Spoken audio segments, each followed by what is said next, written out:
Hello, and welcome back to Disco Elysium. Last time we tried uh, going over here to the thing, but apparently we can't. So let's try going somewhere else. Can we go over here? No. Harry. All right. Right. Let's get out of here then.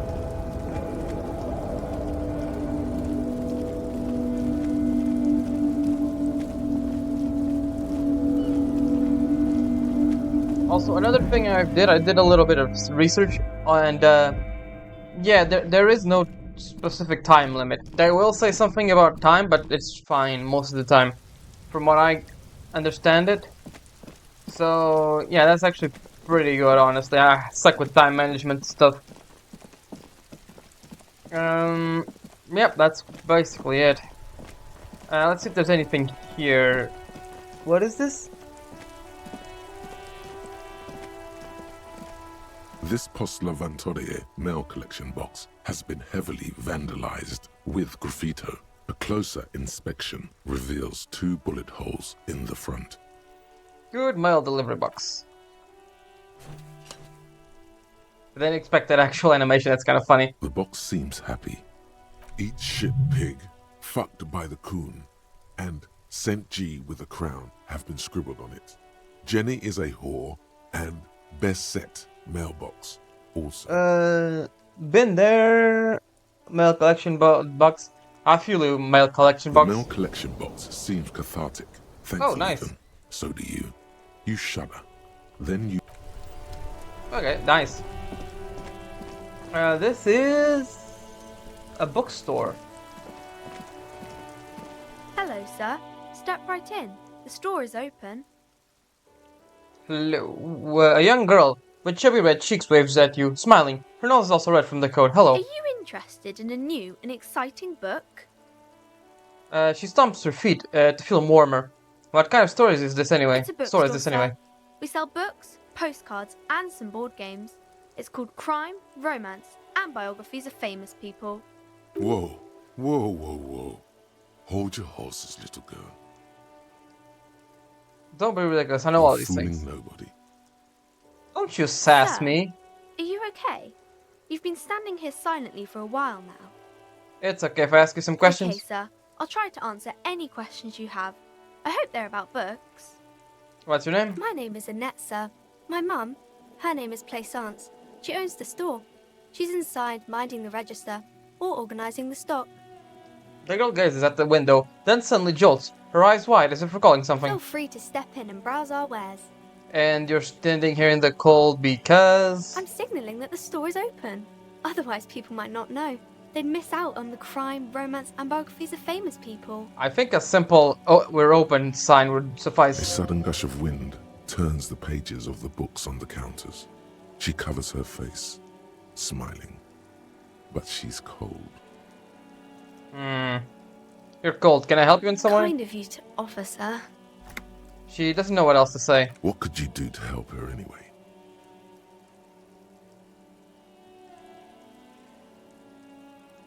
Oh, come on. I should have a word with the store owner, maybe. Oh, no, sir. I'm happy to help Mum by luring in customers. Besides, I have some hot juice in my vacuum bottle to keep warm. Shouldn't you be at school or something? I do my studies at home at the moment.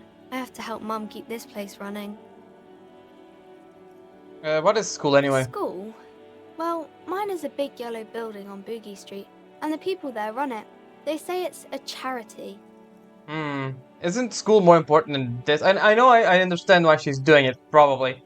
Because either the parents can't afford, or I mean, maybe they're just assholes, who knows? Mum says it's necessary to do both, because it builds character. Oh, Mum says a come proper on. worker is dutiful. That's how you get ahead in life. You succeed. How's the business going? Mum says it's peachy. She was a little afraid at first. There's talk about this house being cursed. Behind her, the window has been boarded up. You sense the boards creaking, twisting for a second, and some kind of doubt in her tense shoulders. Alright, cursed in what way? Cursed in the way that makes them say that no business has ever really thrived here, sir. That they all go... She's looking for the right word, bankrupt. Exactly. But we've been doing fine so far. Mm, I don't think curses They are real. shouldn't be, but they seem real. Anyhow, they say that these grounds are doomed for businesses. They're not doomed, but your mother should learn from their Of mistakes. course, sir. She doesn't know what else to say. What's this crime Crime business? fiction is about murders or burglaries or things like that, and the work of a policeman or a private detective who's trying to solve a crime and catch the criminals. Why would anyone want to read about crime? It's exciting to people, I guess. They get to imagine dangerous things, and it's kind of like a puzzle, where you can guess who the criminal is or how the good guys are going to catch him. I'm a policeman myself, by the You way. don't look much like a policeman. Yeah. She examines you as you find something police-like. Well, what does a cop look like Didn't then? mean to offend, sir. Sorry, sir. It's just that you don't look like Dick Mullen. Ah, that guy again. She points at the book cover, which you see a strapping, Vespertine officer. He stands grimly over the body of a dead woman.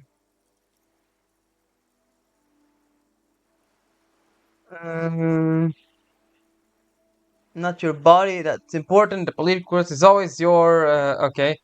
No, look at that. I never. Uh, it's not your body that's important for police work. It's always your. Head? Yes. No, I mean your But mind. that's like the same thing.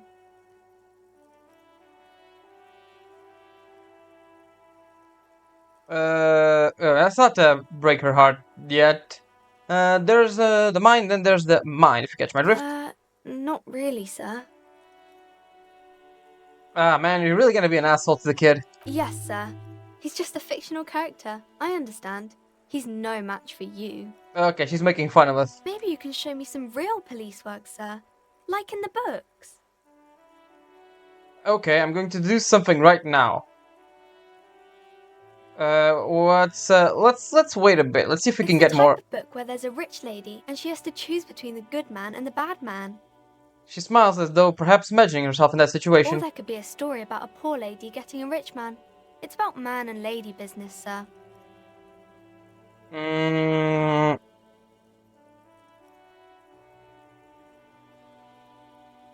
what if about a poor man getting a rich lady? It happens, but usually the guy gets rich in the process. Or should actually be rich himself, but has lost his family property unjustly, like during the revolution or something. I see. Those are unhappy books, for most of the pages. Hmm. People sad about what they have lost, but then it all turns out just fine in the end.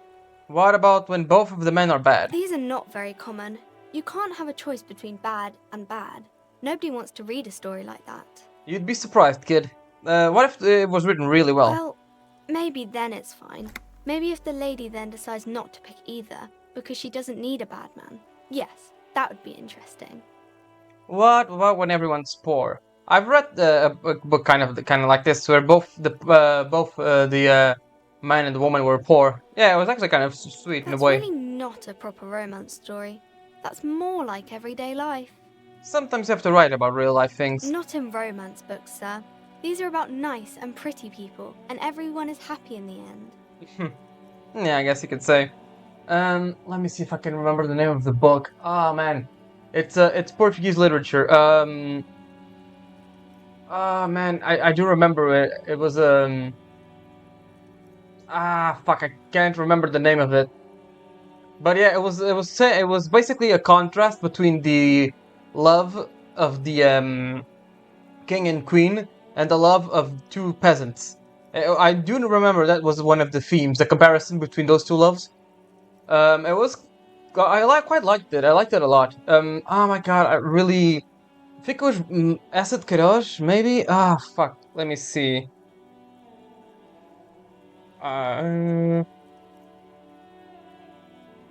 No, maybe that one was the Mayas. No, that was the Mayas. No, that wasn't the one. Ah, man, this is really gonna rattle my gears.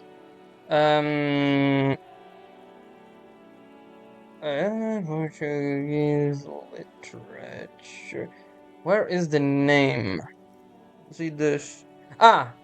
Memorial do Convento. There we go. That's the name. Memorial of the Convent by Saramago, of course. Yeah, by José Saramago. I quite like that book. Yeah, but it's a fun. It's a very good book. I read it in high school, and I read it honestly. Most of the books I read in high school I enjoyed a lot. Yeah. If anyone wants to actually read them, you should try it. It's good. It's actually very good. What about the book where the man and lady business doesn't work out at all? I haven't read many of those. Maybe you should ask Mum. Oh yeah, you think she has one about an excruciatingly painful I breakup? don't think it's a romance story if the main characters break up, though. She pauses, trying to figure out an appropriate answer. No, think about it. One, where they plunge into a horrid spiral of pain and recrimination. Only it's really long and drawn out. Scared for life, phantom limb. No, I don't know. Doesn't ring a bell. Alright, I'll ask your mom. Yes, she knows books. Definitely. What was that? An idea for an unfinished novel stuck somewhere in your forebrain? Yeah, it was kind of weird for Harry to think of that, huh? You clearly have issues you need to address. That's enough romance for me. Maybe some about other books?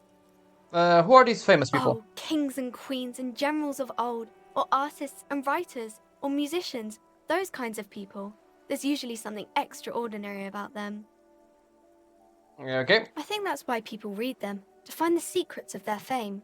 Seems like most people who read those books fail to get more famous from reading them. Reading doesn't make the reader more famous, does it? But it does make the famous people more famous. She smiles gleefully.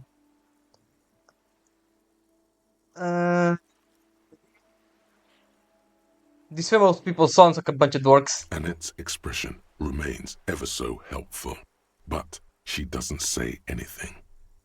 Alright, you win. Okay.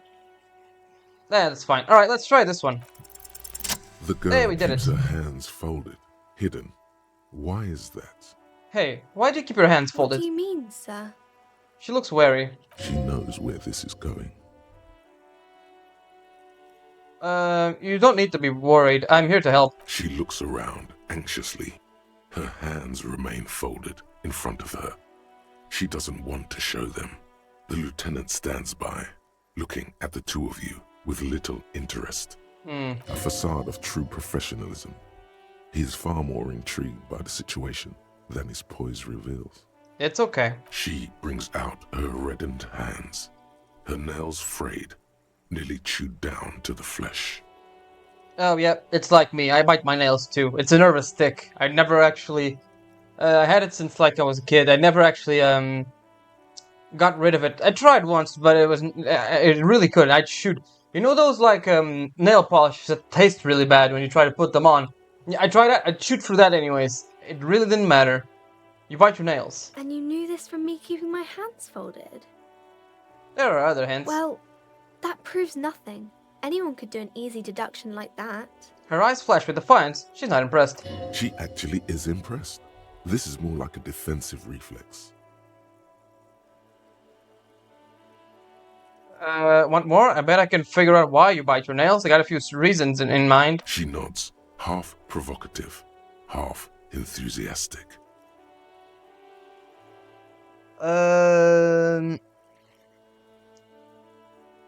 You're uptight because your mother and the pressure she's putting on you. Maybe so, sir.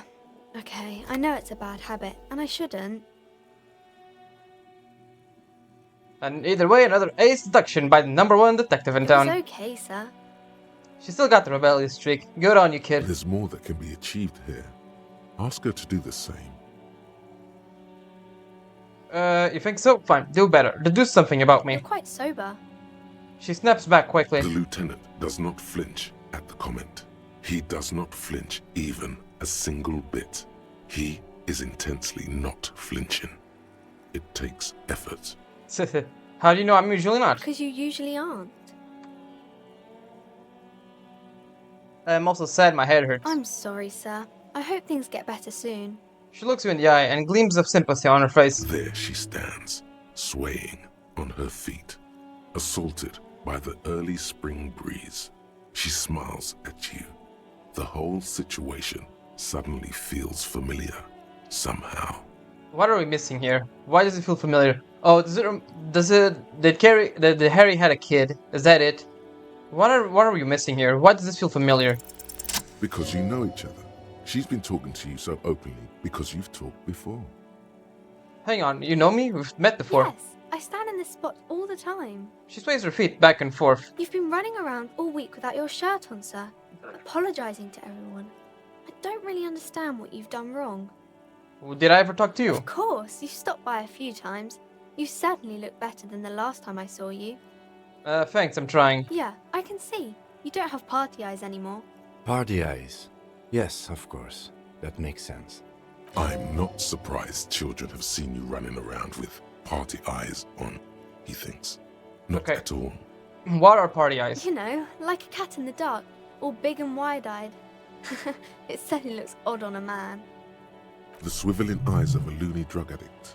That is what she Ah. meant. You were probably gurning too. Okay, that should explain it, huh? Fuck yeah. You should get some party eyes right now. Snap those sequins on you, boy. Does that mean I've been partaking in narcotics? Oh, baby. That's not what you have to worry about. Worry about the important thing. So why didn't why didn't you tell me you knew me to begin I with? didn't know I had to do that. Thanks, I've learned something about myself I'm today. glad I could help you, sir. She smiles. A wide, helpful smile. Good kid, I will say. Good kid. Alright, what's this? Rose pistol, half-naked dame on its cover. On the cover sends a very muscular man surrounded by flames. I wonder if these are references. It's a book about pate. This book, you didn't really understand what it's about, nor does it seem important. A book about something. It promotes freedom and roaming upstream. A book about the future. The government reads your mind using radio technology. Alright. Let's see what the mom has to say. Yeah, you do look like you own a bookstore. Welcome to Crime, Romance, and Biographies of Famous People. My name is Plaisance. You sound like you own a bookstore too, yeah. Be welcome, and please take responsibility for the energy you bring into this space. What? A golden pendant hangs around the woman's neck in the shape of what looks like a tiny fish head trapped in amber. Huh? Why would you even ask this? The curious pendant you're wearing. Oh yes, helps to have an anchor in these times. I'm so tempted. Alright, fine. Sir, don't be ridiculous. I certainly will not give you money. I would be doing you a grave psychic disfavour. What do you One mean? has to earn one's success, even if one is a police officer. Handouts are nothing but manipulation. All they do is make you dependent. Alright, so are you the owner of this store? I am the proudest owner of our little shop of culture. Alright. Her voice is high-pitched and is to give more She penetration. has fine-tuned her voice to find the most welcoming approach for attracting new customers. It doesn't work. Your daughter is the one standing outside the store, right? Annette, yes, my daughter. I hope she wasn't slacking off again with her nose in science fiction. Tell me, was she at her post doing her job like a proper girl? Yes, of course. Wonderful. Did you talk to her? Yes. Great. On a scale of 1 to 10, Are you how serious? compelled were you to buy books after talking with her? Are you seriously asking that about your daughter? Jesus Christ, lady. Her opinion of her daughter depends on how well she lured you into the store. 10. She's certainly very polite and helpful. My precious, her dedication brings joy to my heart. If you have children, I hope they turn out as great as my Annette. All this pressure has made her really anxious. You know she's biting her nails. God. Ugh. I've told her not to do that. It's such a disgusting habit. She'll get over it. Anxiety is a part of life. No, she won't. I'll tell you that much. A part of hers too, clearly. I don't think she can do anything about it. She can, if she has enough willpower. This is what's called growing pains. Life isn't easy. Life doesn't give breaks. Uh-huh. And I'm sure you're doing well inside with the apparently a fan on. It's so good in here you need a fan to cool yourself off while she's out there in the cold. Very good of you. Come on, ma'am. It's obvious she can't do anything about it. You are placing an unnecessary burden on a young child.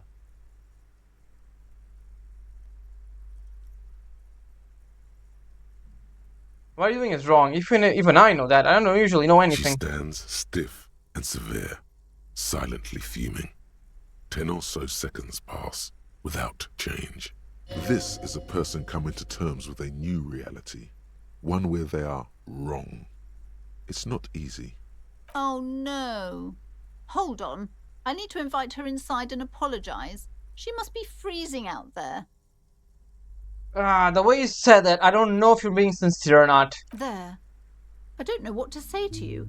My husband, he tries to teach me business lessons. I have what my mother called a dull mind. All this stress. Okay, so she insincere. That's good. She's not doing it on purpose, it seems. That's a good thing, I will say. It seems she's a bit slow on the uptake It then. sounds like both the husband and the mother treat her the way she treats Annette. Hmm.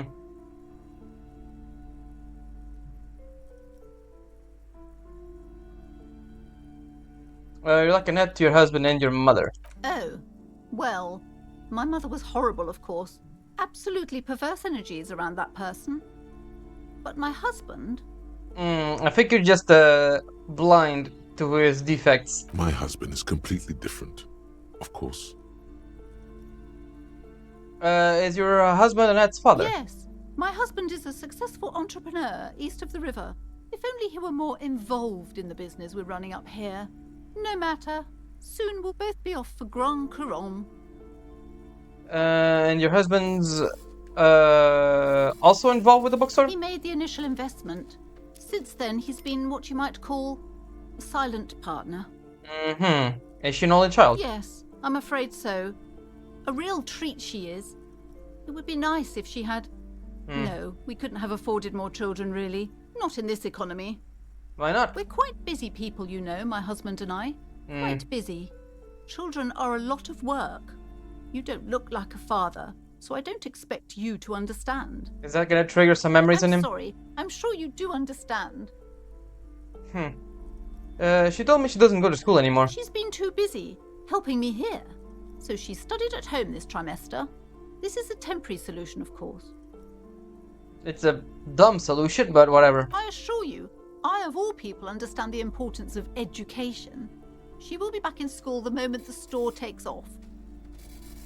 And how long do you think that's gonna take? Especially with the strike and everything, huh? The woman looks aloof, her features much softer. Occasionally she glances at her daughter's silhouette. What if I want to buy a book? Then why are you talking to me? Everything is on the shelves to browse. Don't you feel compelled to buy anything? She fiddles with Those her pen shelves and... there? Go. Be drawn. That's not how that thing works, lady. What sort of books you have? Everything is on the shelves. Take a look yourself. The shelves compel you, don't they? Lady, you're not making this very easy for me. She's attempting to mentally direct you towards the shelves. She only wants you to buy the goods. She doesn't care about the books. Why would you open a bookstore? Do you even know what books you have for sale? Truth be told, not really. My sister brings in most of the goods. I'm sure it's all very literary stuff with well-written prose.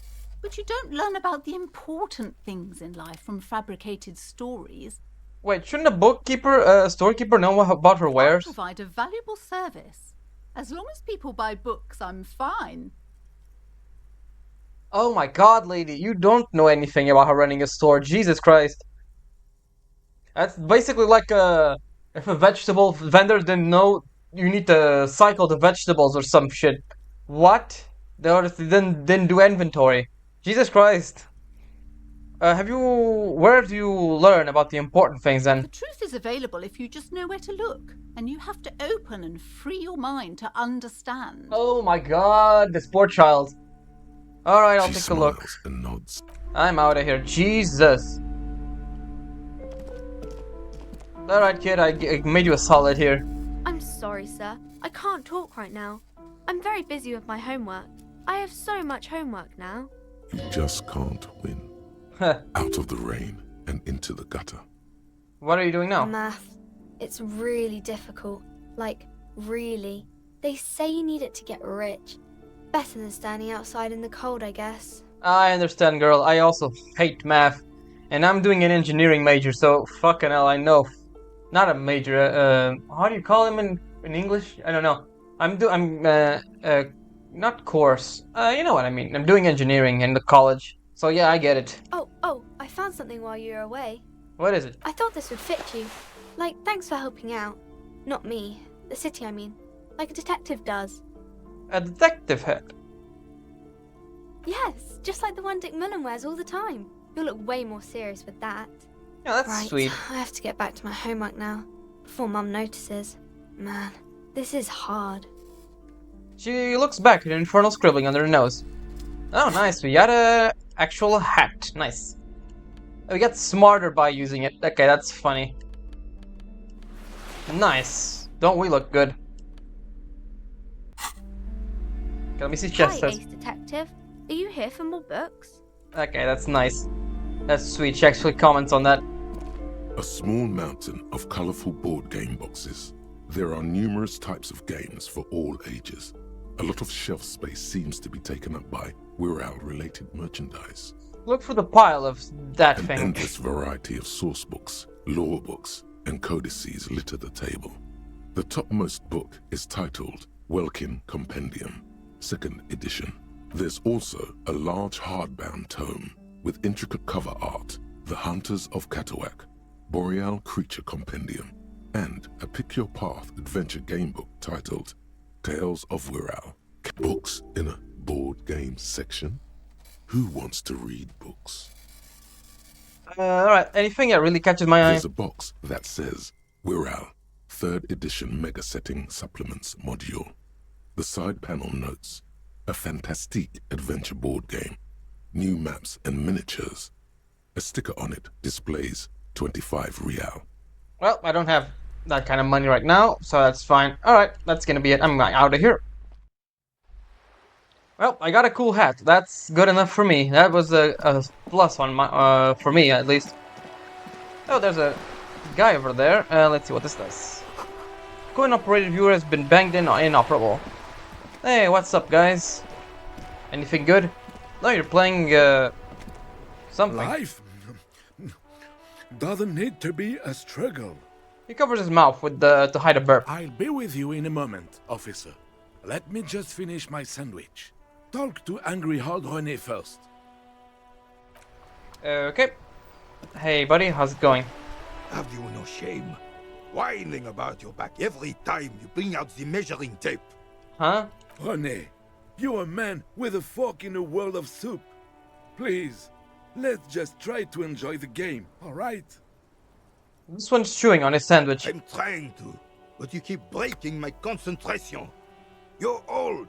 I can see that. We're both old. Now stop grabbing your ass like it's a girl. These manly men are playing balls. This is a ball game. Grab a ball and play it. Don't ask questions. Shoot first. Ask questions never. Okay, can I see what is physical instrument? Flex powerful muscles, enjoy healthy organs. Shouldn't I ask what game this is first? No, you got this. There's the ball. You're the game. Alright, grab the ball and show them how it's done. Nice, we got it.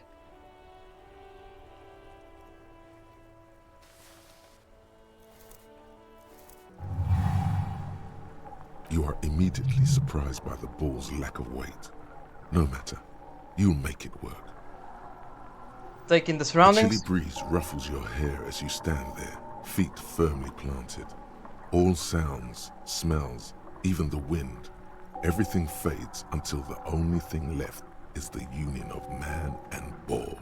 Feel the The ball. cold metal ball is surprisingly smooth against your neck. It has a pattern on it, probably a sponsored ball. Yours would only be covered with bumps of learning and scars of victory. Already your muscles are adjusting to the weight, the nervous system calibrating, until you and the ball have merged into a single entity. The man ball is ready. There is time for a last glance inward. Who am I? An embodiment of pure motion, a fine-tuned locomotor running at maximum efficiency. Some would still say you're a cop, but I guess we're beyond that now. Alright, the inertia can't be contained no more than a bullet leaving a gun. Let go. Be the bullet. Alright, what's gonna happen?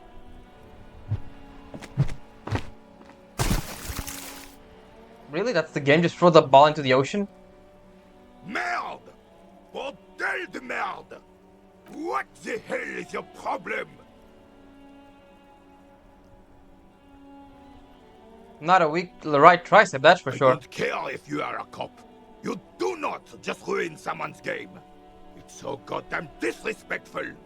Wait, what? You vandalized our game, son. We can't play pétanque with 5 bull. Sorry, our mistake. Are we good? No, we are not good, goddammit.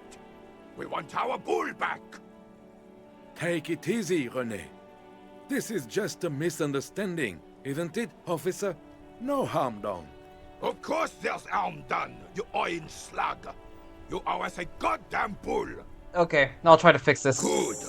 Mistakes are forgiven when men at least try to right their wrongs. I believe you will try. Now, why did you approach us? Just talk. It'll smooth things over. Old people like attention. Do you know anything about the man hanged in the back? Over there? Unfortunately, I don't. Unlike most of the locals, I have no qualms about assisting law enforcement. But this affair has passed me by completely. And most of the locals? In Martinez, the union is the law. So can you really blame them? But you don't have a problem with cops. Cop is a pejorative term. I don't have a problem with policemen. On the contrary, I admire the effort to bring order to our streets. So, again, you don't know anything. If I knew, I would not be afraid to tell you. I simply don't. I'm an old man, not a coward. The daily business of the riffraff no longer concerns me. This is a man with a lot of past, but little present, and almost no future. Oh man, that's sad. You seem to be playing on a crater. Yes. The terrain here provides an interesting variety to a familiar game. Do you know what created it? I do.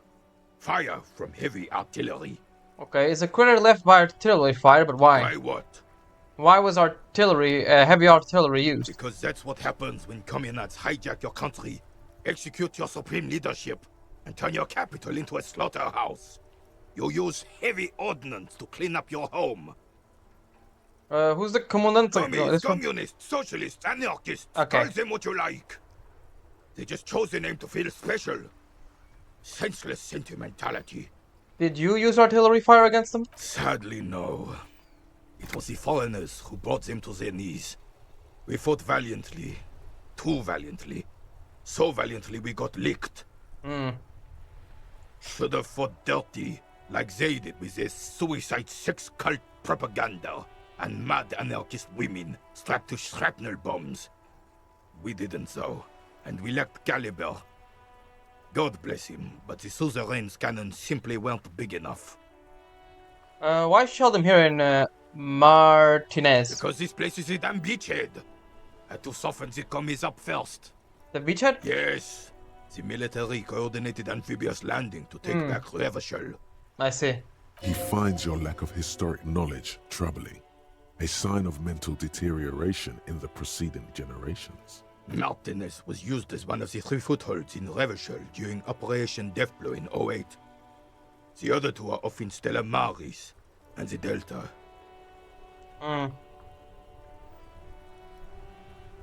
Deathblow sounds grim. This here is Blood Ground, where coalition boots first made landfall and cleaned those rabid dogs out. Most likely, we're playing pétanque on their mangled corpses. Damn. Blood ground. You got old René going there. Like he isn't hungry enough already. Is that why everything is so bombed out? Damn right, son. They laid the fire of hell on the city before they stormed it. And it worked, too. There's a strange gleam in his eyes. The rest of the city got cleaned up, but Martinez they keep as a monument. And now the Union Socialists are practically running the place. Well, it's your own damn fault. You, we, the coalition, Revachol, whoever you want to blame, never finished the job. Officially, the party never surrendered. Of course, they still hold influence. You don't even begin to truly understand the players at the table, let alone the specific circumstances surrounding the... Oh no. What do you think? Thinking men have opinions on these things. Present one.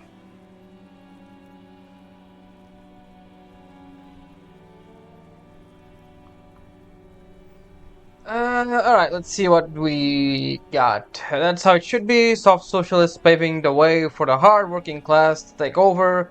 Foreign powers cleaned up your mess and now they rule us. Shake head in shame. The coalition seems quite capable actually. Commies don't understand how money works. Nothing, I don't think, I just do. Let's try to make him happy, I guess. Preposterous! Surely you don't mean it. Never mind, I I'm just totally sorry misunderstand what he's saying. After 8 years of fighting those commie hyenas, boiling cats for food and drinking my piss in the mountains, I would have preferred if the Right Honorable King Guillaume returned through Revachol, or even if that damn clan Frissel had risen from the grave and led us.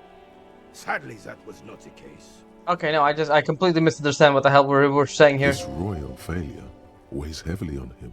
Instead, all that is just, holy, and beautiful in the world was wiped away, and now it's neon signs with toothpaste ads everywhere.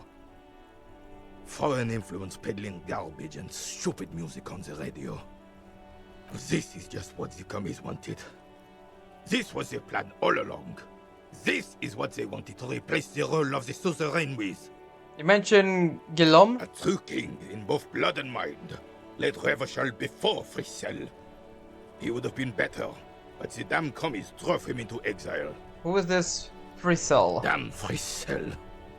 He was the king we couldn't protect. The Carabineers failed him, and the crown. He died in the hands of the Hyperlay, in a very public execution. What exactly is suzerain? The suzerain is the king! Has everyone forgotten already? They forgotten already. Soon, they will forget everything. Him too. Then he chooses anger over melancholy. It's no use talking to you. You were still in Daddy's balls when it happened. When we took our last stand against the Filth and rode the cavalry straight into gunfire. Well, we're getting a file, but might as well try it, right? All you observe is a veteran refusing to let go of the past and his old uniform. This is not uncommon. This is the uniform of the Royal Carabineers in service of Frissel I, Guillaume le Lion, and the valiant King Philip V before him. Yeah, I figured he was using a military uniform. Don't you mean Frissel the fan? You do not speak his name, Craven, although he was a clown. But he was our clown, ours to ridicule and to mourn. Yeah, that's pretty much how people of the same nationality can make fun of themselves, but other people can't make fun of them, or something like that, yeah? There's something you missed. You will get to it. Don't worry. Okay, just increase composure. Thank you for your time. And what about you? What do you have to say? I have really outdone myself. This is divine. Yes, that's what you need, Gaston. More padding on that fat arse of yours. I hope your heart gives out. Honey, it's a little pleasures. Life doesn't need to be a struggle. Hello, officer. How might I be of assistance on this fine day? Tell me, what you know about the dead man? Let me think. I heard someone was hanged and left on a tree for a week. But that's all I know, really. Come on, you must have heard something. No, officers, I'm sorry. And I really would like to assist. You are both good guys. I can see that. Then help them, you wimp. You have plenty of shoulder with the gauche caviar in the Union. Oh yes, that's Someone actually good. must know something. We actually do need help of the Union, actually. I wish I could, but I just don't know anything. I always keep my nose clean and don't gossip. Everyone knows and respects that. Respects? The old Carabineer, Can't believe what he's hearing. Sounds like you're holding back. I'm not even anyone. Of course he's holding back. His mouth is so full of union prick he can't even speak properly. Can I at least finish my fucking sentence before you piss on it? Is that okay, René? I'm not anyone important in the Union. I just know Evrard. And who is this Evrat, you know? Evrard Clare. Everyone in Martinez knows the Clare brothers. I taught these boys human studies and history in the gymnasium. What do you know about history? You never witnessed history. Only heard about it years later, when it had already moved on. You don't know history. The old soldier mumbles something under his breath and turns to face the sea. There he stands, proud, rigid and alone, like a cracking marble statue. Let's try not to get caught in a crossfire. Lest we leave riddled with bullet holes. This animosity is ancient. It seems, yeah. Are you a Union member? Oh, in many ways, yes. Like an honorary member. I see. I attend meetings and parties, help with little things. Evrard, Edgar, and the older debarders all know me. In many ways. Oh, yes. So you're not an actual member? Not in the technical sense. I don't have a vote or a membership card. But Evrard keeps me on the payroll, just for the little things. Basically a janitor position then, I see. Of course he's not a member. He's not a member of anything. I knew that. He's a Weservein. Turns to where the wind blows and tries to look important. I hate the socialist rabble, but even siding with them is better than living your entire life on the fence. Never committing to anything. Pick a damn side already. What are the little things you do for Evrat? Writing work mostly. Occasionally, he needs something written, and I happen to have a way with words, people say. Okay. What kind of things you write for him? Oh, nothing official, I assure you. Just essays for the newspapers. About Martinez and how things are and how they could be. Evrard and I have these long talks where... Well, he tells his little pen man exactly what to say. It's commie propaganda, plain and simple. You should be ashamed of yourself. Thanks. That's all for now. No, thank you. For being consummate professionals. You'll have this case wrapped up in no time. Alright, that's it. Let's try to get the ball. I feel bad about that. What the hell? Oh, it's a... What is that? Is that a spotlight or what? Broken windows? Debut has windows. Okay. Oh, okay, those are bottles. Alright, maybe actually be useful. You hear a distant squall of seabirds. Let's see here. What is this? Bullet holes line the walls. Okay, yeah, so it's like the, Oh, you can't go into the water, it seems. Oh, there's a bag over here. Well, don't mind if I do.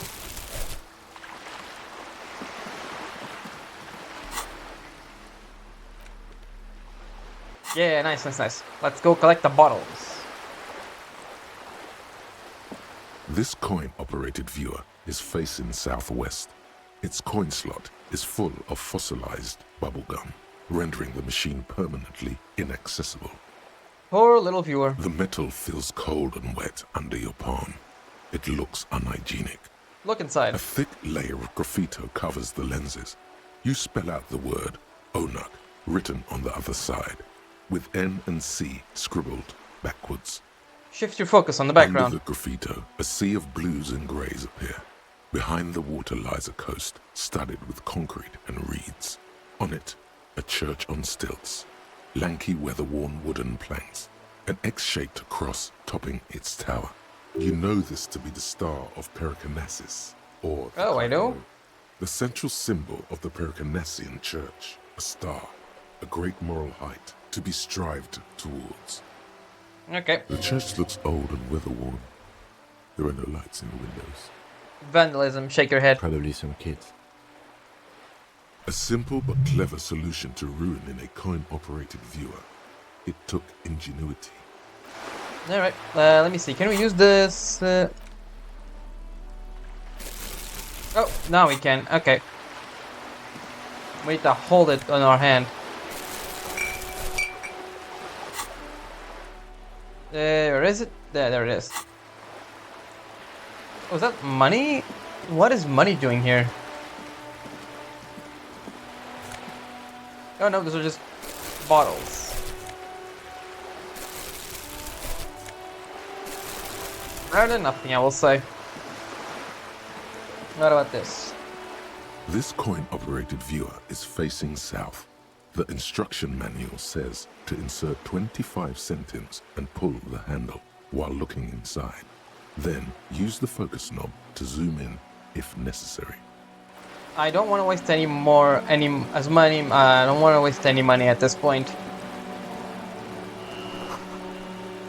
Yep, bottles.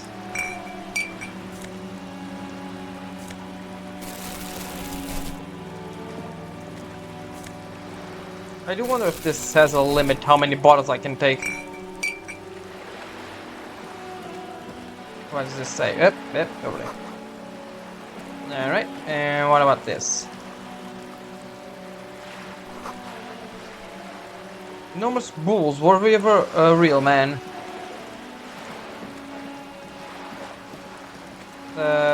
More bottles. That's good, we can just...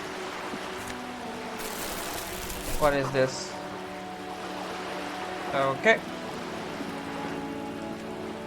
What's this? It's a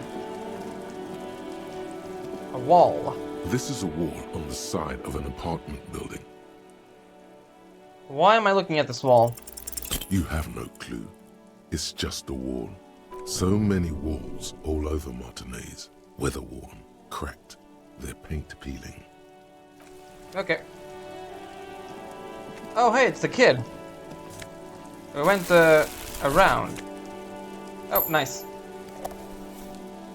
Hey, buddy, how's it going? Are you trying to sneak up on me? Come to slit my throat in my sleep? You're awake. Pig's come to take me out. Trying to snuff me out. Are you sleeping right now? Get fucking clever with me, pig. You think you're so clever. Alright. That's a door. What is this? A garden hose. It wouldn't be much use. Ah, now we can go around this place. Ah, I figured. I was wondering how we could get here. Orange bum hat. Okay. Closed door, but you look at it suspiciously. And this is a water thing. Yep, a water collection thing, and this is bullets on the wall. Ooh, this looks like an execution thing. People were executed here, probably. Chairs and tables, eaten by rain and rot. Alright, what is this? Can't get involved in this. There must be another way into the building. Hey, buddy. You see a young man on a balcony nursing a cigarette. His eyes have been following you for a while. Not looking for any trouble, officer.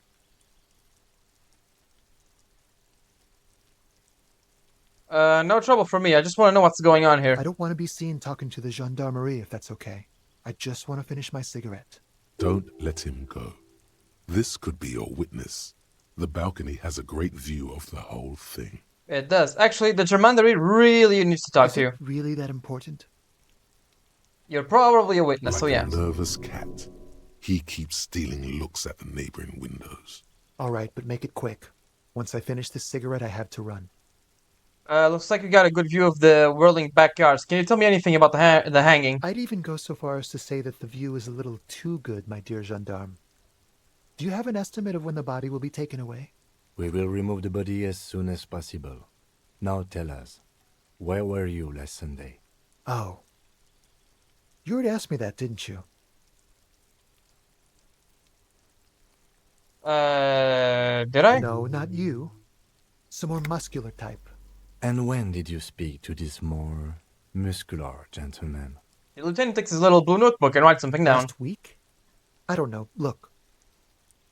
He looks around the courtyard again. Rain patters on the window sills and the dead house plants. Too late to do them any good. It'll take more than rain to bring this place back to life. You didn't answer the question. What were you doing last Sunday? For some reason, he looks like a prostitute. I don't know. I has a feeling like that. Maybe it's the way he's leaning against the wall. I don't know. I had a friend over. What kind of friend? It was my Sunday friend. What's your friend's real name? Did he see something? He doesn't reply, gesturing no with his cigarette. Under the grey sky, the neighboring windows are streaked with rain. I need to get inside this apartment building. Can you help me? Help you? No, sorry, gendarme. I have to run. Can you tell me your name? My name? My name is Martin Martinez. Martin Martinez? Good local name. Let's go with that. Yeah, it's definitely not his name. Alright, I'll talk No. later. We won't. Now, if you'll excuse me, I really need to get going. Convince him to stay. This Nice. isn't the place or time for questions. Who knows who might be watching from the distance, hidden behind the curtains. Hey, listen. I'm just trying to make things okay again. Can we meet again somewhere else? For a moment, the man on the balcony seems almost vulnerable. Something moves in the depths of his feline eyes. Compassion and a hint of understanding. I am sorry, but I really don't have the information you're looking for.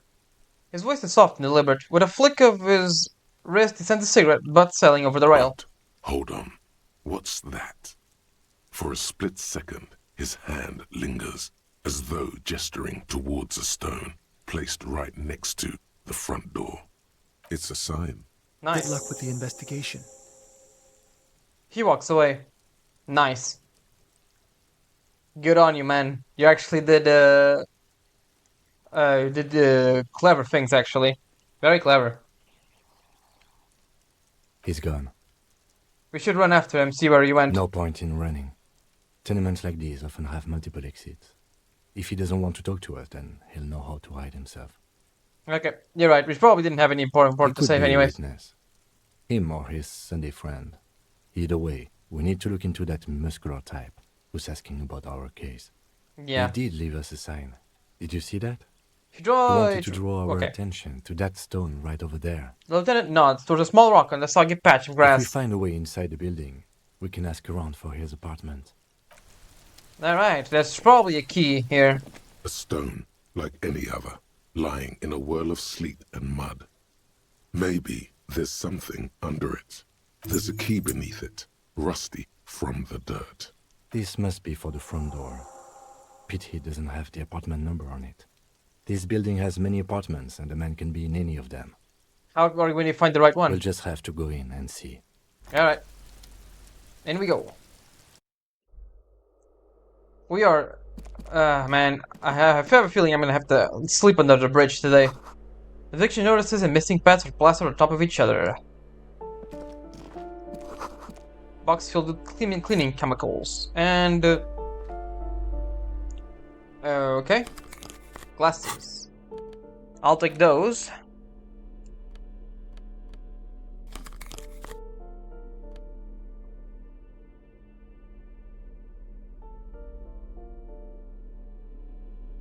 Better than nothing.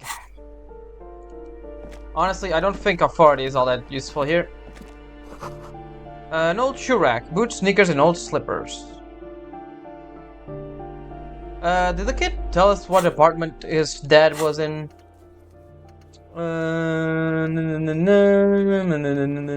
Play for damages. How much we need? It doesn't say.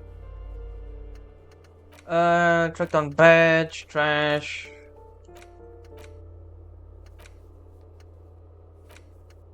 Alright, there we go. Flat 12. Alright. I'm gonna save just in case we die or something. Apartment 12. Should be pretty high. 5-pointed star on the wall. Let's see. Does this thing say what number This it is? door has been closed with a padlock. A chalk-drawn number on the board says It's 11. It's not the one I want. I think it should be this one. No. Or maybe it's this one. Door 9 is locked. you hear someone walking around inside, rearranging the furniture. Not this one. I'll take that. What's this? Postcard.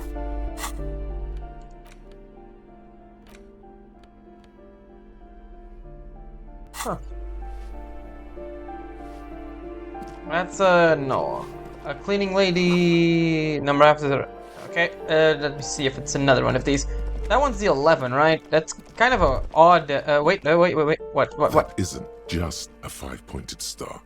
It's an inverted white pentagram cradled in a wreath of antlers. The iconography of communism, in other words.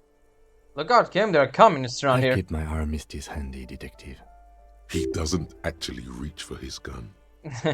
Inspect the symbol star closer. and antlers was developed in the 6th decade of the last century and quickly adopted by Mezov and the communards during the revolution. Even today, half a century after, the star and antlers retains the ability to evoke hope, disappointment, and fear in equal measure. Why is the star upside To down? symbolize the toppling of the old order. Also, some social democrats were already using it. Okay, that's funny. What's the deal with the antlers? The wreath of antlers represents a natural crown. It was about building a society that could exist in accord with the natural world, and at the same time, above it. Why white? Because white is the color of peace. Okay, yeah, makes sense. What does it invoke in me? Nothing at all yet. Right now, it's just meaningless shapes on a wall. Alright, let me see. Is it this apartment? Let me see, which one is it? A shabby door hangs oddly on its hinges, secured to the doorframe with a safety chain. An unpaid energy bill is attached, threatening to cut off the electricity. It's addressed to Mr. Uno Doroita. Looks like we found where Kuno's dad lives. And the place comes with 3 months' worth of utility bills. Okay, so let's actually equip that.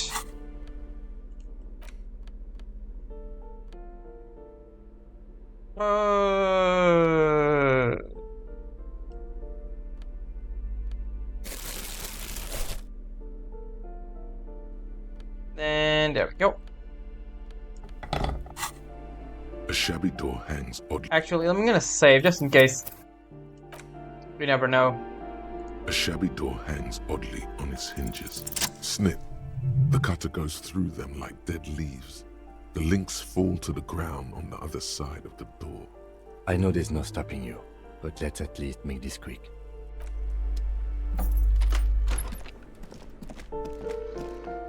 Alright. I'll take it. A phone book lies open on the table, covering a stack of utility bills.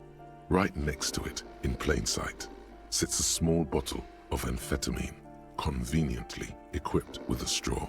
Lieutenant, I've located psychoactive substance on this table. Confiscate it.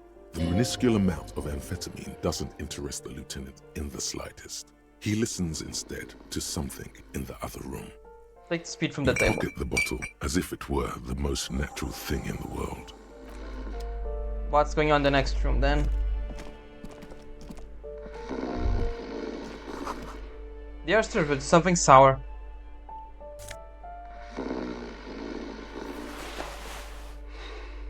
Okay, I am kind of curious to see what happens. A bundle of clothes heaped on the bed, a stained parka, some towels and a duvet, some socks even. Hold up, Lieutenant. Look at that pile of clothes. The Lieutenant has covered his nose. Something underneath there is breathing. It's not too late. No one's going to blame you for backing out. You don't have to do this. Just get out. Your hand touches a greasy duvet covered in cigarette burns and ketchup stains. You hear a growl. There is something alive underneath it. You see a 60-year-old, fat, red-headed man passed out from large amounts of alcohol, and God knows what else. The smell of shit rises from his mouth. You don't have to take him down. He's already down. Oh man. Is this thing even alive? I'm afraid it is. Look, it moves.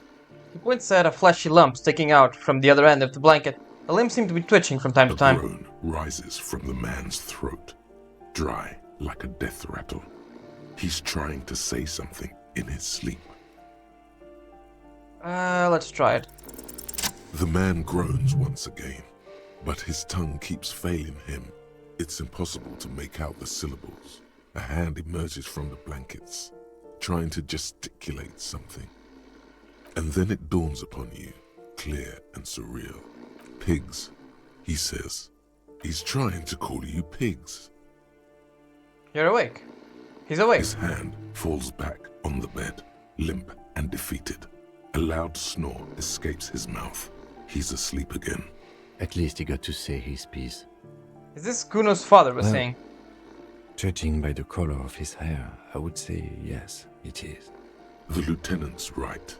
The man's unwashed hair bears a familiar ginger tone. Even the hair on his chest is coppery. The light from the window falls into his half-open eyes. I was expecting something worse. I think he's still quite bad. I mean, what he has come to. The lieutenant tilts his head. This man won't be feeding his family anytime soon. Not that he was, but at least he won't be beating his son. Yeah, that is true. A pair of half-open bug eyes is staring back at you from the dark, empty, and frozen. It's clear that the person behind them is not awake.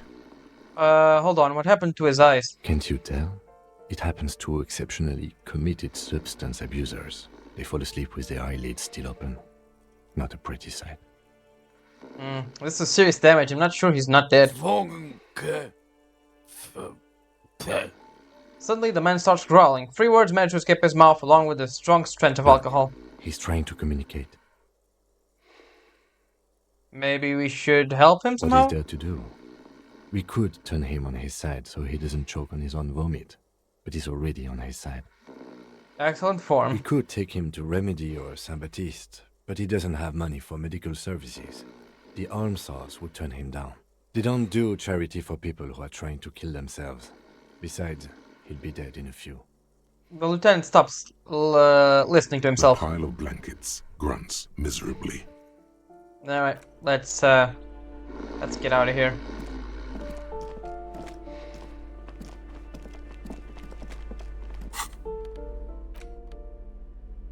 What does this do? Let's remove that. There we go. Green snake shin. Oh, this is a sneak. Okay, so the thing doesn't help us sneak. I guess that's funny, in a way. Tied around the crotch gives us more electrochemistry, and tied around the thighs gives us less stealth. Okay, that's fun. Alright, let's see what else do we have. Report back to Kuno. Okay.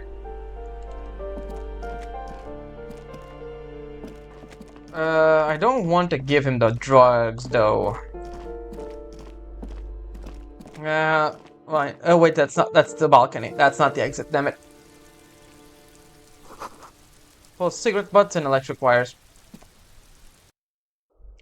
Let's go back to Kuno.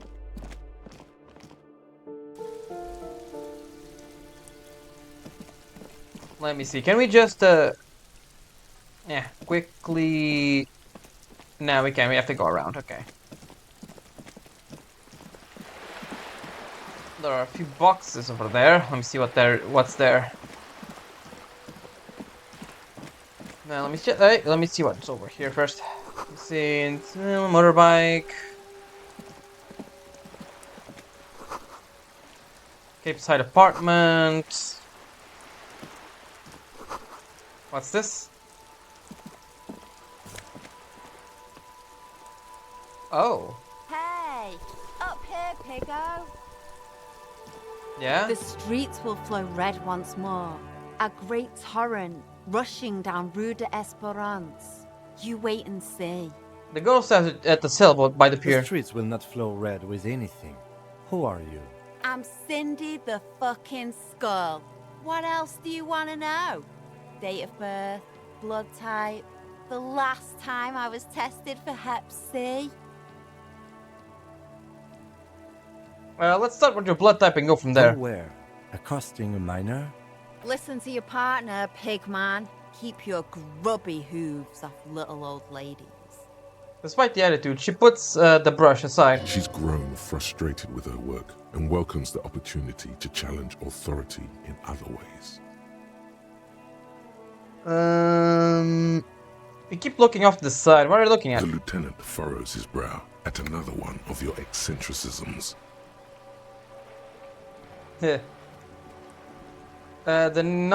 She nods disdainfully towards the woman performing maintenance on the boat dock next to the pier. Hatred, disgust. It's difficult to tell which of the two is more present in her girlish features. The woman on the boat does not notice her staring.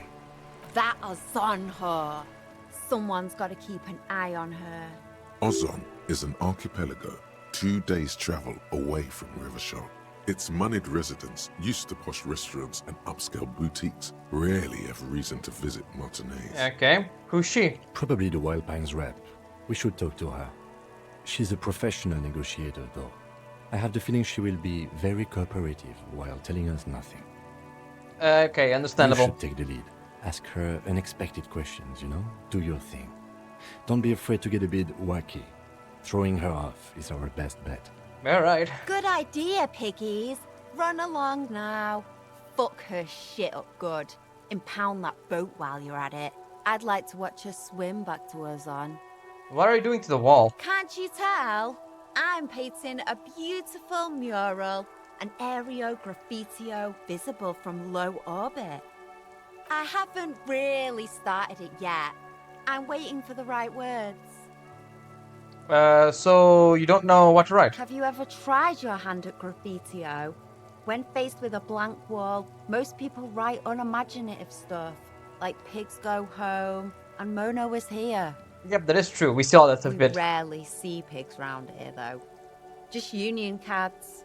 And my name's not Mona, so... She wants it to be something true and total.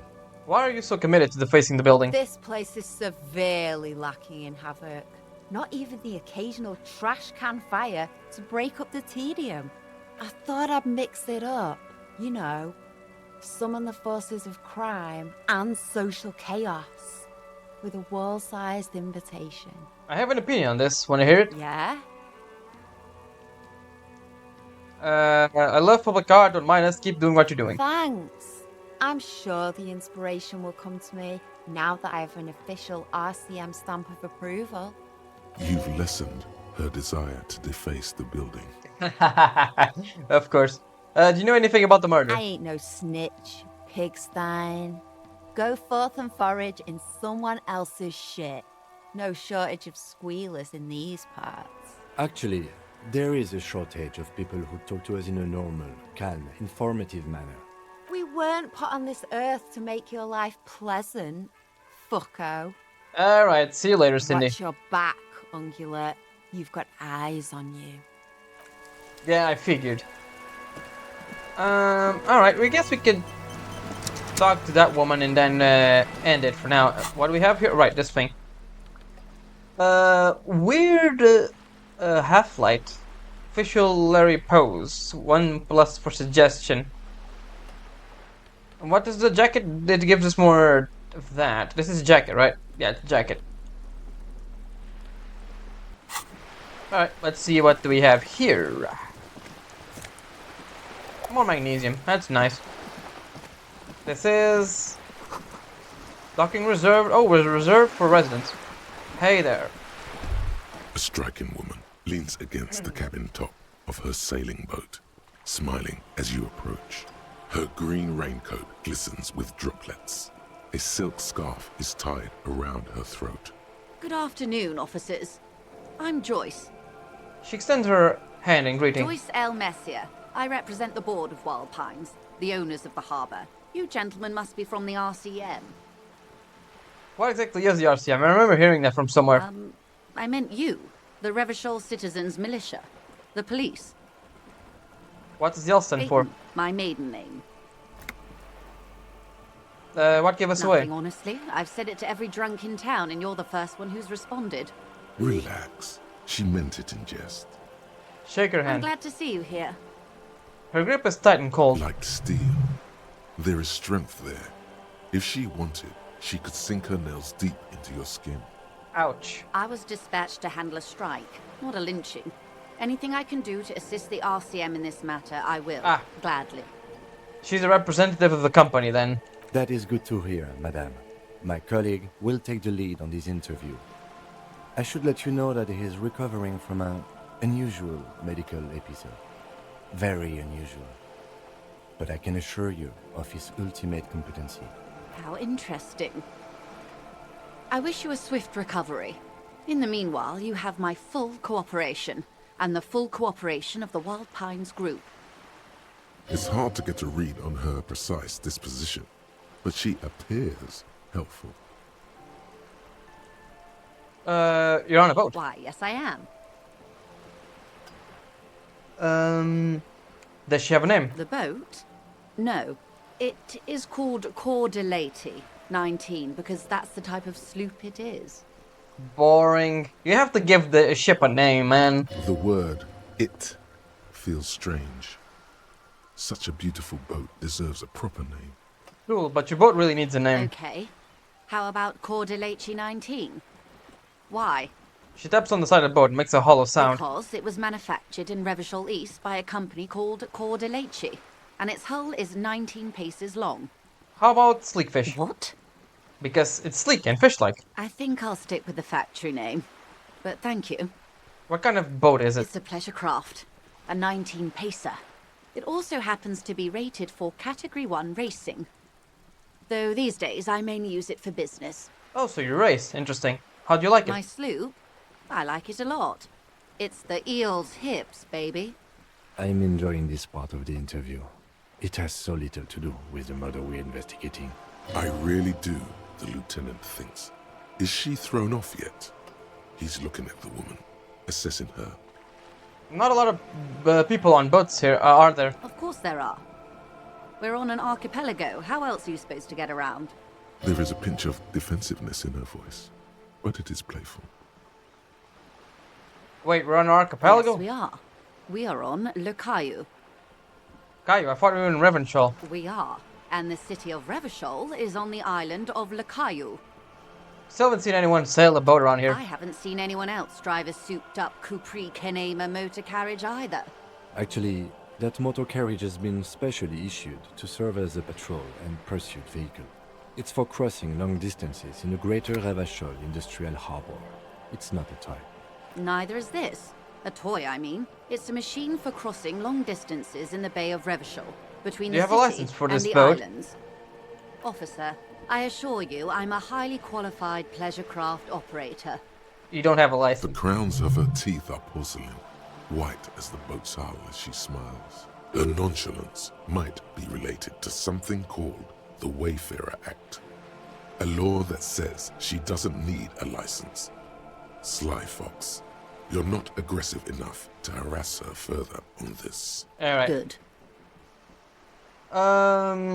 Tell me about Wild Pines. What do you do? What we do. I'm afraid I don't speak for Wild Pines as a whole. It's a giant undertaking. So what do they do? The Pines' core competency is logistics. Container shipping, freight, that sort of thing. See those airships there, blinking? Those are the shipping side of things, and that is the terminal. Another subdivision deals with energy, oil and gas exploration, offshore platforms. The Wild Pines Group is one of the original Revacholian Indo-tribes. Companies awarded royal monopolies by the king, the suzerain himself, centuries ago. The king is long gone, but several of the Indo-tribes remain. What are the other in the trines? Saint-Baptiste, Elysium, an unknown entity known as Brightest Star. You're in good company, it Why, seems. thank you. She doesn't register the real meaning of the remark. How much of the money does Wellpines I'm have? not at liberty to discuss the company balance sheet, but I can tell you that last year, the company booked more than 20 billion real in revenue. She seems a bit proud of it. Let's take her down. Down and that. And to think, there are years when the group books losses in the billions. Wildpines employs 72,000 people, all of whom have families that depend on their salaries. It is a tremendous responsibility. Where does Wildpine get all these They billions? started as an exploration and cargo fleet conducting trade between the Samaran and Insulindian Isolas 250 years ago, when pine ships explored the South Seminese and charted Lomantang on behalf of the suzerain. Centuries of care, deliberation, and madness have gone into this endeavor. Vessels pass through the great unrest to re-emerge with apricots in tow. The logic of the system is totalizing. It's taken everything from its employees to build it. It probably helps to start with a royal monopoly. You know more than you let on. Certainly it helped, but most of the original Indo tribes have failed or been absorbed. To survive, Wildpines had to grow and adapt. No suzerain did that. What does such a large system want with a place like this? You mean aside from being the terminal's legal owners, who are responsible for moving 8% of the world's cargo?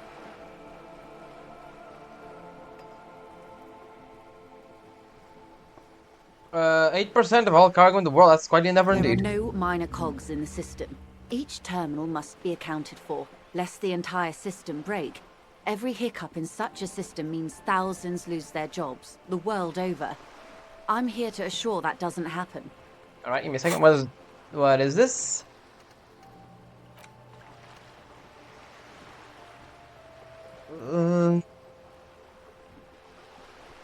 Okay, it's something to look at later, or no, we can't internalize it while we're talking. With your help, hopefully, says her warm tone. What can you tell me about the strike? Everything. Right up to, but not including, trade secrets. What if I want to hear about First, trade you'd have to secrets? repeal the Emergencies Act of Trade in Aliments. That gives me the right to silence. It's quite the octopus. An octopus, I will slay Good it. luck is only kept in place by the vested interests of half the civilized world, including your own. What the ma'am means is that the Emergencies Act and the RCM both get their authority from the coalition government. You'd be shooting yourself in the foot, in other words. Alright, But whatever. I am derailing us. You wanted to know about the strike. What is your role in this I precisely? believe the official title is Senior Labor Negotiator. In practice, I'm a grocery clerk. I relay the union's demands to Wildpines and return with Wildpines' counteroffer. You're the middleman then, it seems. And how are the talks going? They're not. That's the problem. The union stopped all negotiations a week ago, after that awful lynching took place. Yeah, Now they won't even let me into the harbour. There's a 2-meter 20 racist behemoth blocking the gates. Tell us more about this behemoth. What can I say? The union employs a giant covered in tattoos.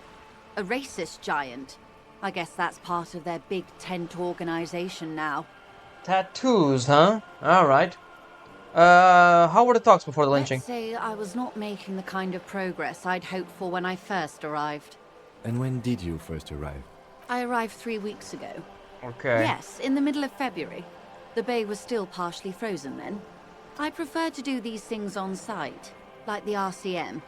But the strike began in December. I wasn't the original negotiator here. Okay. I took over after Mr. Gaumont hit a wall with Mr. Clare, the union boss. Mr. Clare refused to speak with Gaumont despite concessions he'd granted the union in prior negotiations. Okay. This isn't the first time the union has gone on strike. Heavens no. There have been 2 prior strikes. Both times the union won significant concessions, including overtime pay and a medical plan. This time their demands are more, I guess you could say, aggressive. What happened to this Gaumont? Mr. Clare told him to... How did he put it? She paused to compose herself. Fuck off, midget. Gaumont is short of stature, you see. Okay then. Yes. Keep in mind, this is a negotiator Mr. Clare has worked with before. and who was more than fair with him and the union. What are the demands? There are leaflets everywhere, and banners. What did they say again? Oh yes, every worker, a member of the board. That would be really impractical, I will say. Most of the workers probably don't know what that means. Seems like you have no idea about business. In its defense, another said, demand democracy. Pretty tame stuff compared to every worker, a member of the board. Most of them probably don't know what that means. Fortunately, they explained it. Every time the Wild Pines group makes a decision about anything, it needs the signature of each of the 2,200 workers in its Martinez terminal. Yeah, that would basically mean everything would just slow down to a crawl. If everyone had to agree at everything. Jesus, can you imagine? 2,000 people trying to agree on something. It's hard enough to find a group of 5 friends that agree on anything. Jesus, Just so you man. understand, this is but one of 22 terminals owned by Wild Pines. Essentially, not only are they kings of the company, they are also kings of the 72,000 employees of Wild Pines Group. That's kind of funny, I have to admit. They're having a blast. But how can they afford it? After 4 months, my assumption was they would prefer a more practical solution. What are you doing? I'm not sure. Naturally, I assume that was just their opening position, a hard-nosed tactic with a side of mockery. But there's been no follow-up, just the same nonsensical slogan repeated over and over again. And now, people are getting lynched, I hear. Behind the whirling in rags, a disastrous situation if there ever was one. Excuse me, from whom did you hear about this lynching? Good follow-up, Kim. I first heard it from the boyer at the gates, the one whose very name advertises his aversion to work. I think he said it was, "Call me mañana." This checks out. The scabs at the gate. Did you put them there? The scabs? You mean the huddled masses of Jamrock, come to plead for work where the union refuses to? If they were organized by Wild Pines or its affiliates, then it would be a company secret. I could not share it with you. Not right now, at least. I don't think it would have been shared with anyone, It's honestly. implied she's open to discussing this matter with you at a later occasion. Tell me about this union boss, Mr. Clare. Everard Clare is a man of the utmost integrity. If you can say one thing about him, it's that he always puts the interests of the workers first. Really? Of course not. Everard is fantastically corrupt. I imagine he has a thick, viscous goo where you and I have blood. Is he that bad? He is the most corrupt individual I have ever seen, and I deal with men like him for a living. If there is anyone more venal, more irredeemably nepotistic, then it's his twin brother, Edgar. Wait, there are 2 of him. Yes, Edgar looks exactly like his brother, except for that lazy eye. He also talks exactly like Everard does, and when one's term as foreman is up, the other takes over. It's how they circumvent the term limits, you see, with a funny little switcheroo. While in office, they've embezzled God knows how much of their workers' dues. What about the union itself, outside the Brother Clare? The Debardeurs Union was once a perfectly normal institution. 20 years ago, anyway. It must not have been easy to establish under the Emergency Act, but they did it. I can respect that. Organised labour at its best, as they say. Then something happened in the local chapter elections. The brothers Clare came and transformed it into a... how do you say? She hesitates, looking for the right expression. The Debardeurs are a crime syndicate. Sad as it may be, I suspect we'll be forced to cooperate with them. Refreshingly honest, officer. The company has tried appeasing in the past, but I'm afraid our concessions have only emboldened Everard and his brother. She turns to you. And your opinion, detective, if I may ask? I'm a curious and talkative person, you see. Would you say the Debardeurs Union is... In its current state, from what I'm hearing, you're not exactly a neutral opinion, right? Let me see. What else did people say about this? We have well, we have a lynching. That's bad, really bad. We have the old guys over there that one doesn't like the union, the other one likes the union. the kids don't really have much of an opinion on this, obviously. And yeah, we only basically talk to kids, two old men, and her. That actually, and in its current state, it's a socialist Thank you mob. for being candid. Sadly, Wild Pines have cooperated with what amounts to a crime syndicate for 2 decades. However much you feed the wolf always hungers. One more thing. You said something happened in the I'm election? glad you asked. There was a woman, the previous forewoman of the union. She disappeared. Did she? Disappeared? Yes. On the last day of the local chapter elections, her daughter phoned in and said she wasn't running anymore. Or coming to work. Ever. End of story. Eerie. Downright haunting, if you ask me. The Wild Pines suspected foul play, but what could they do? It was a union matter. Wild Pines could have threatened her too. It's a possibility. So they can make the union look bad or something like that? I don't know. It could happen. Companies do a lot of bad shit. The point of the presentation is, these kinds of things happen around the Clares. Watch out when you're dealing with him. Thank you for your concern, ma'am. We'll be just fine. That's all I need to know. Let's change Of the topic. How else can I help? What can you tell me about the lynching? Quite a few things, I'm afraid. She falls silent for a moment, contemplating The something. information I'm to share with you includes sensitive trade secrets. For the sake of my employer, I have to ask for your names and badge numbers. Fuck, we don't have our badge numbers. Of course, ma'am. We should have introduced ourselves. I am Lieutenant Kitsuragi from Precinct 57. And this is my colleague from Precinct 41. I'm afraid he doesn't have his badge at the moment. I hope mine will suffice. How curious. Why is that, Detective? Awkwardness washes over the conversation. The woman doesn't like this turn of events. Remember when my partner told you I'd recently suffered an unusual medical episode? My lost badge is related to it. I see. So, are you saying you lost your badge during the course of this episode? I could have eaten for all I know. I don't remember anything. This world is city nothing. Oh dear. Some kind of encephalopathic amnesia. I don't even know how to respond. I do believe you, naive as that may sound. I simply can't imagine what you gain by faking such a condition. Thank God you believed us. We didn't have to tell her the truth about us drinking. As I said, ma'am, his technique may be very unconventional, but he is an officer of the RCM. Of course, I sympathize, but I'm afraid I simply can't share anything more until I've seen that badge.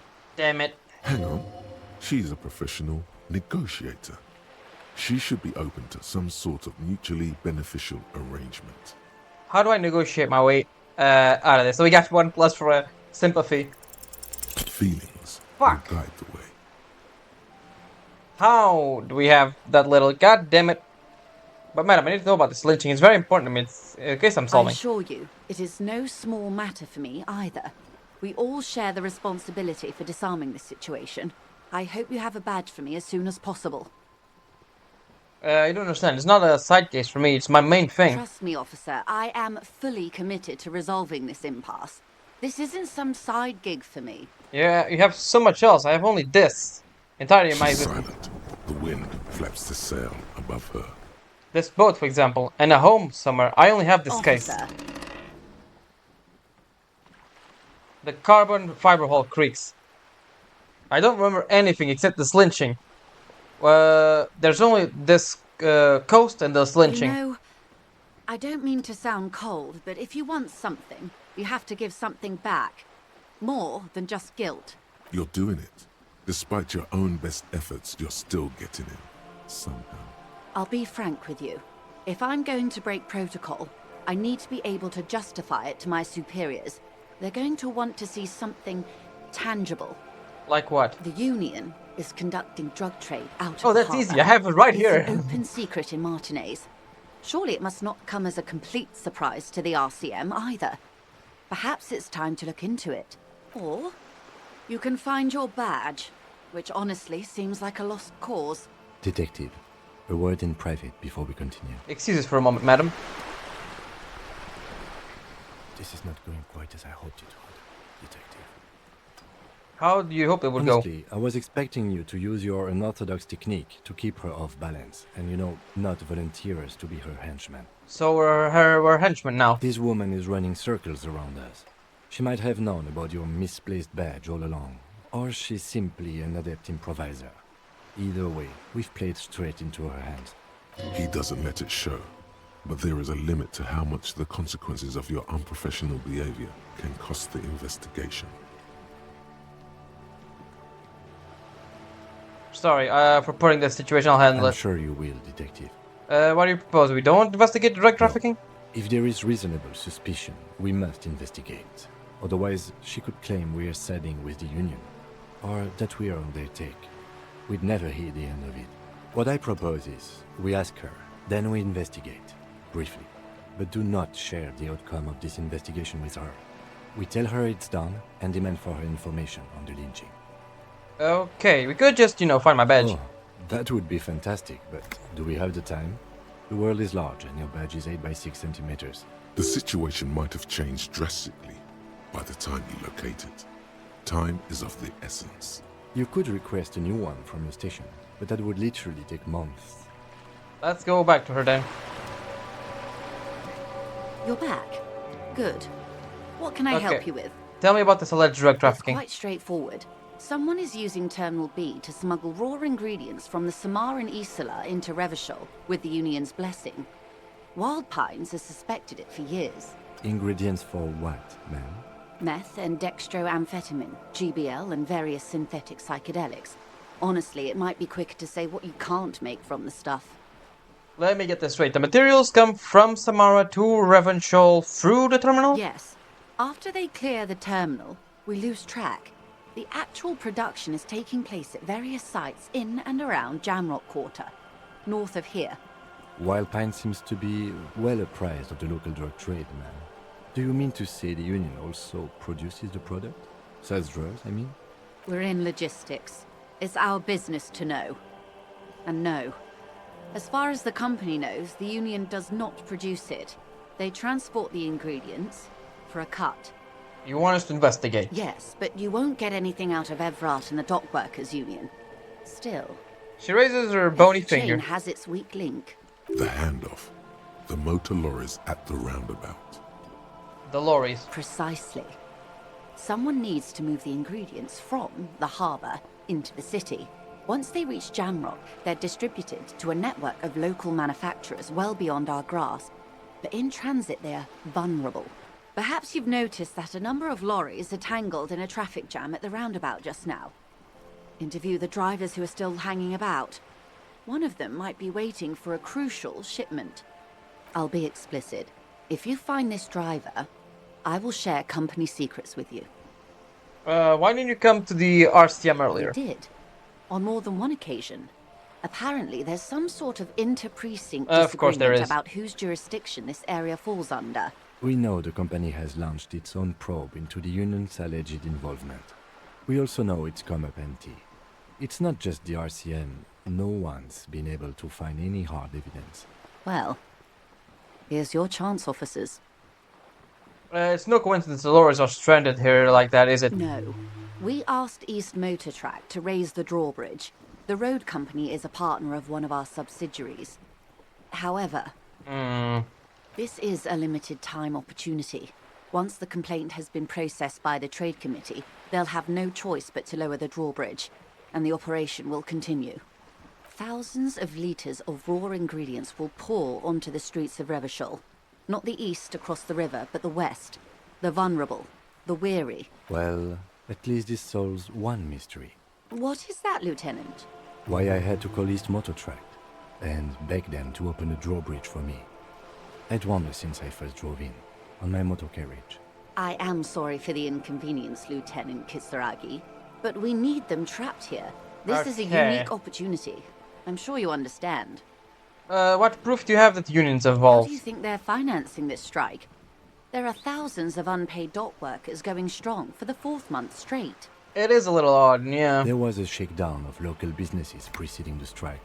Many were squeezed to bankruptcy to fund it. That could also be a good With reason. all due respect to these desert cacti, The contents of a few cash registers cannot provide for 2,000 men. The local businesses can scarcely provide for themselves. You think the strike is being funded with source ingredients for drugs? Precisely. Smuggled out of that very gate at night, most likely, then loaded onto lorries and driven to Jamrock. You simply need to find one driver who will open up to you. It sounds like she tried looking into it herself, though she's clearly not the type your typical lorryman would confide in. Okay, made up my mind with a smuggling investigation. Let's go ahead and do that. According to my reports, there are at least 3 lorry drivers lingering near the roundabout. Hopefully one of them will know something. We thought like it's gonna be the racist one. It may come to nothing, or it may just blow the case wide open. I can keep the drawbridge up for a few more days at least. You should have the time you need. In the meantime, let me know if there's any other way I may be of assistance. Alright, do you know anything about these tattoos? That's the man who was killed. I'm afraid this is a discussion for once we've cleared the lynching question. So you know something about the tattoos? Better not tie the forestay to the backstay on this. I hope there is something else I can help you with. She wants to answer the question. Protocol keeps her from it. Mm-hmm.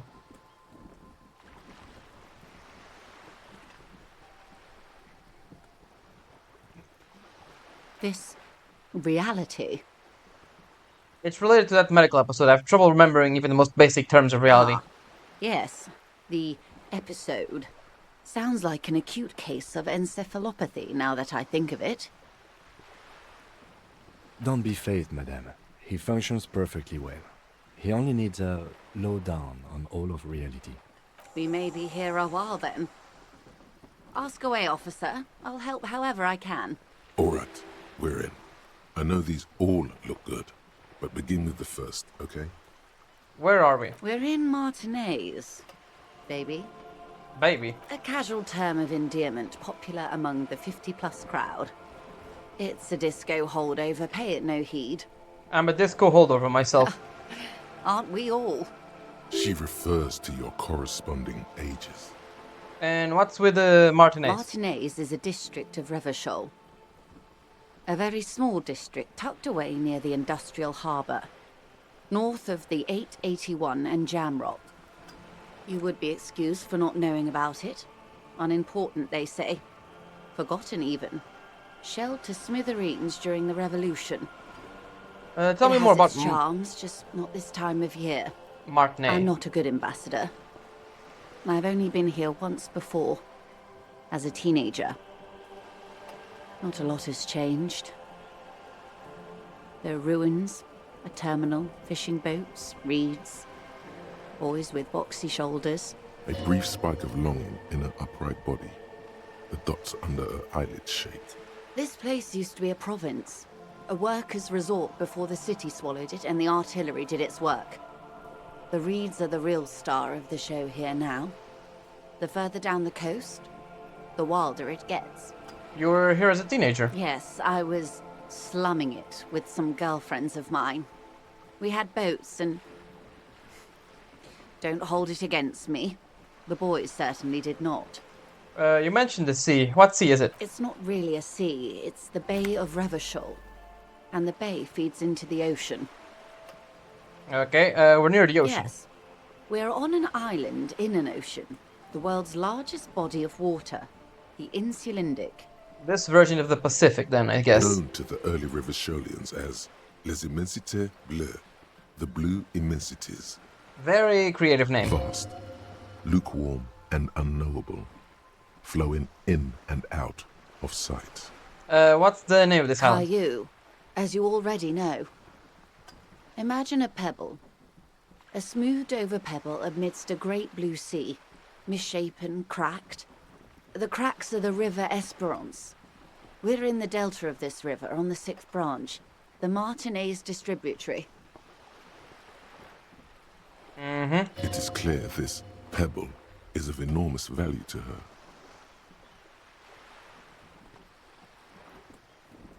And to humanity at large. Okay, that's, what about this, right? Revachol? Revachol is what you call a city. What kind of city is it? Great kind. As if it's self-explanatory. Beyond patriotism. A fact. What makes Rivershaw great? History detective. They built this city to resolve history. Our part in it, at least. Our centuries. Okay, who built the The city? nations of the Occident, or migrant workers from Seminine and Ile Marat, depending on your creed. Okay. When was Rivershaw built? In the DeLorean century. 380 years ago. And why will it resolve history? They say it's where the terrible questions of our time will be answered. The tensions are highest, the fault lines deepest. By that I mean conflicts. Ideological conflicts. The stuff of men.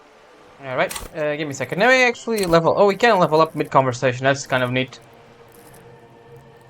Let's, composure.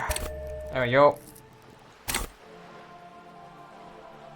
We are standing on a fertile, self-sufficient island able to sustain up to 200 million people in the middle of the Insulindic Ocean, the world's connective tissue. It's where the money is.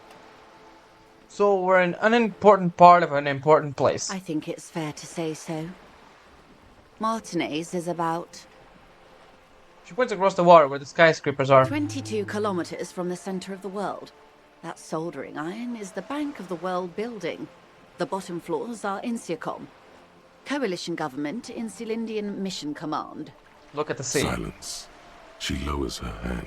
The water, the light. It's as though you're seeing it for the first time. There is no recognition. Only the immensity of the sea and the cold radiating from it. Oh boy. We're getting past trauma here. Where are we? We are where we are. I have no truer answer to give, unfortunately. This is one thought you need to complete. Where are you?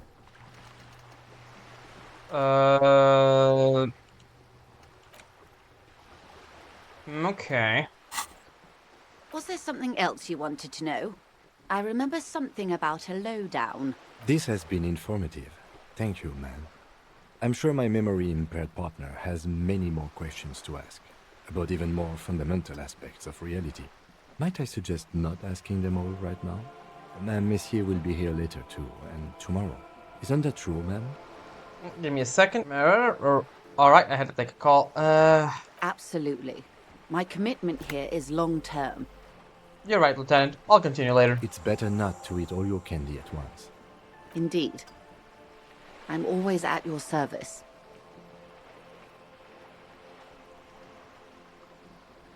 That's all for now. Glad to have been of assistance. The little that thank I know. you. Anything else? That's all of for now. course, Detective. Take care. Alright. That's that, and let's do this before we forget. Where is it?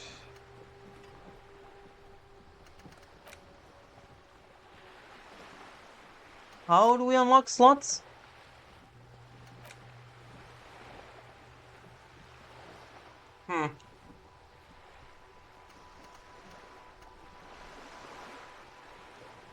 Alright, whatever. Anyways, that's gonna be it for now. I hope you enjoyed, and I will see you next time in Disco Elysium. Ciao.